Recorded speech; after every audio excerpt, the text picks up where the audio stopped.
சமீபத்தில் முதுநிலை பெண் பயிற்சி மருத்துவர் பார்த்தீங்கன்னா பாலியல் பலாத்காரம் செய்யப்பட்டு படுகொலை செய்யப்பட்டிருக்காங்க. ஸோ அதை அடுத்து அந்த மாநிலத்தில் பெரிய போராட்டம் நடைபெற்று வருது அப்படின்னு சொல்லி நமக்கு தெரியும்.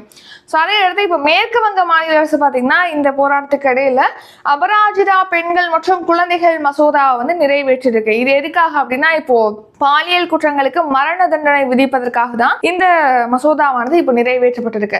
இந்த மசோதாவோட பேர் என்னன்னா அபராஜிதா பெண்கள் மற்றும் குழந்தைகள் மசோதா 2024.